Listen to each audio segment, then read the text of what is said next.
Hey guys, hello and welcome. আপনারা দেখছেন HTML সিরিজের 10তম পর্ব। আমি মাহিদুল ইসলাম আছি আপনাদের সাথে। আজকের ভিডিওতে আমরা কথা বলবো এইচটিএমএল ট্যাগের মধ্যে কিভাবে আমরা এট্রিবিউট লিখতে পারি এবং আজকে আমরা একটি এট্রিবিউট লিখেও দেখাবো। তো চলুন শুরু করা যাক। প্রথমে আমরা যেটা করব, আমরা নতুন আরেকটি ফোল্ডার করে নিব। আজকে হচ্ছে আমাদের ক্লাস 5 এবং এটার ভিতরে আমরা নতুন একটি টেক্সট ফাইল নিব, এইচটিএমএল ফাইল নিব, যেটা হচ্ছে ক্লাস 5 নামে এবং এক্সটেনশনটা হবে এইচটিএমএল। ওকে, এন্টার দিচ্ছি এন্ড দেন এখান থেকে অ্যাড করে দিতে হবে। তারপর হচ্ছে আমরা আমাদের এখান থেকে টেক্সট এডিটরে যাব। এটা হচ্ছে গত ক্লাসে আমরা কোডগুলো করেছিলাম, এটাকে কেটে দিচ্ছি এবং এখান থেকে এটাকে রিমুভ করে দেই এবং এইখান থেকে ফাইল থেকে open folder as work place আমরা যেভাবে বরাবর করি, ক্লাস 5টাকে সিলেক্ট করে সিলেক্ট ফোল্ডার ক্লিক করছি এন্ড দেন এখান থেকে এটাকে সিলেক্ট করে আমরা এটাতে কোড শুরু করব। প্রথমেই আমরা ডক্টর ডিক্লেয়ার করে নিব। এই ব্যাপারগুলো অলরেডি আমি ডিসকাস করেছি। HTML এন্ড দেন হচ্ছে আমরা HTML ট্যাগটা নিব, শুরু করলাম এবং HTML শেষ করলাম এন্ড দেন হচ্ছে আমাদের হেড ট্যাগ শুরু এবং হেড ট্যাগ শেষ এন্ড দেন হচ্ছে এটার মাঝখানে আমরা নিব হচ্ছে একটা টাইটেল ট্যাগ। টাইটেল ট্যাগে আমাদের কন্টেন্ট হবে টাইটেল ক্লাস 5।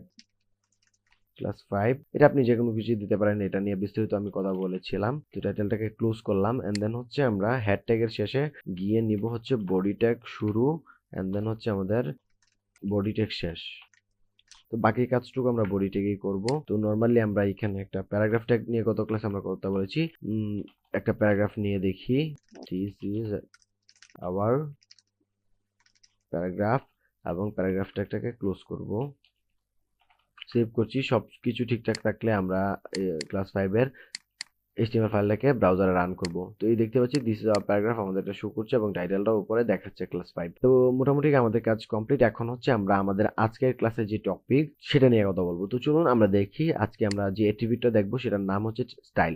তো আমরা গত ক্লাসে কথা বলেছিলাম বা আমাদের প্রিভিয়াস ক্লাসগুলোতে বলেছিলাম যে এখানে দেখিয়েছিলাম যে অ্যাট্রিবিউট নিতে হয় হচ্ছে আমাদের ট্যাগের ভিতরে। ফার্স্ট ট্যাগের শুরুতে আমাদের যে ট্যাগের নাম সেটার পরে আমাদের এই যে গ্রেটার দেন সাইনের আগে আমরা একটা স্পেস নিতে হয় এন্ড দেন হচ্ছে এটার ভিতরে আমাদের অ্যাট্রিবিউটের নামটা লিখতে হয়, তারপর ইকুয়াল সাইন দিয়ে ভ্যালু লিখতে হয় কোটেশনের ভিতরে। তো চলুন শুরু করি। তো আমরা এখানে আমাদের পি ট্যাগের পরে এখানে পি ট্যাগের পি লেখাটার পরে গ্রেটার দেন সাইনের আগে এই জায়গায় মাঝখানে একটা স্পেস দিলাম। তারপর হচ্ছে আমাদের অ্যাট্রিবিউটের নাম লিখবো। আজকে যে অ্যাট্রিবিউট আমরা দেখবো সেটার নাম হচ্ছে স্টাইল।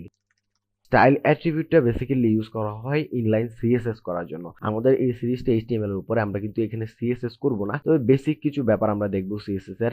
বা এখানে অ্যাট্রিবিউট হিসেবে আমরা ইউজ করছি স্টাইল নামক অ্যাট্রিবিউটটি, যেটার মাধ্যমে আমরা এখানে সিএসএস করতে পারি। এরকম অসংখ্য অ্যাট্রিবিউট আমাদের আসবে যেগুলো হচ্ছে আমাদের এই যে ট্যাগগুলো রয়েছে সেগুলোর জন্য প্রয়োজন হবে বা আমাদের ডিজাইনের জন্য প্রয়োজন হবে। তাছাড়া আমাদের কিছু ট্যাগ রয়েছে যেগুলো হচ্ছে আমাদের এই অ্যাট্রিবিউটের উপরে নির্ভরশীল। যেমন উদাহরণস্বরূপ আমরা বলতে পারি ইমেজ ট্যাগ, যেটা নিয়ে এখনো আমরা ডিটেলস আলোচনা করিনি, সামনে হয়তো দেখবো। তো চলুন এখানে স্টাইল নামক অ্যাট্রিবিউট ট্যাগের নামটা আমরা লিখে নিলাম। তারপর হচ্ছে ইকুয়াল সাইন এন্ড দেন হচ্ছে আমরা বলেছিলাম যে কোড নিতে হবে দুটা, এটার মাঝখানে হবে আমাদের ভ্যালুটা। তো স্টাইল হিসেবে আমরা কি দিতে যাচ্ছি? তো স্টাইল হিসেবে আমরা এখানে ধরুন আমরা এটার কালার পরিবর্তন করতে চাচ্ছি।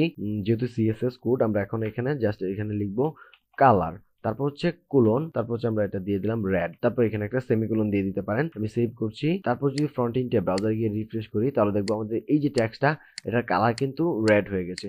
তো এইভাবে আসলে অ্যাট্রিবিউট গুলো ব্যবহার করে থাকে। তো আমরা এই স্টাইল নামক যে অ্যাট্রিবিউটটা নিয়েছি এটার ভিতরে চাইলে একাধিক আমরা সিএসএস লিখতে পারি। এরকম সিএসএস আমরা লিখছি, ইনলাইন সিএসএস এটাকে বলা হয়। এরকম অনেক অ্যাট্রিবিউট আসবে, বাট অ্যাট্রিবিউট লেখাটার নিয়ম হচ্ছে সেম। এখানে আপনার অ্যাট্রিবিউটের নাম, তারপর ইকুয়াল, তারপর হচ্ছে এখানে কোটেশনের ভিতরে আপনার ভ্যালুটা হবে। এখানে যেরকম একটা সিএসএস কোড চলে এসেছে ভ্যালু হিসাবে, তো আমরা যদি এখানে আরেকটা সিএসএস লিখতে চাই, এটা তো আমরা একটা দিলাম কালার রেড, আমরা আরেকটা দিতে পারি ব্যাকগ্রাউন্ড। ব্যাকগ্রাউন্ড নামক সিএসএস রয়েছে যেটা এখানে দিতে পারি। কোলন দিয়ে আমরা এটা দিয়ে দিলাম ইয়েলো। যদি দিয়ে আমরা সেভ করি এবং ব্রাউজারে গিয়ে রিফ্রেশ করি, আমাদের এটা কাজ করছে না। এখানে হচ্ছে এটাকে একটা সেমিকোলন দিতে হবে, আমরা এটা সেমিকোলনটা দিয়ে সেভ দিচ্ছি।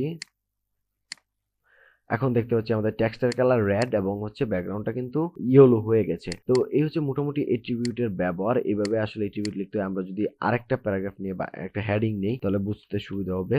H1 নিলাম এবং H1 নেওয়ার পরে এখানে আমরা দিস ইজ আওয়ার হেডিং নিলাম, H1টাকে ক্লোজ করলাম। তো এখানে একটা অ্যাট্রিবিউট নিব, সেটার জন্য কি করতে হবে, এই যে H1 লেখাটা রয়েছে গ্রেটার দেন সাইন, সাইনের আগে কার্সরটা রেখে একটা স্পেস দিয়ে আমাদের অ্যাট্রিবিউটের নাম লিখতে হবে। আজকে আমরা একটা অ্যাট্রিবিউট দেখছি যেটার নাম হচ্ছে স্টাইল।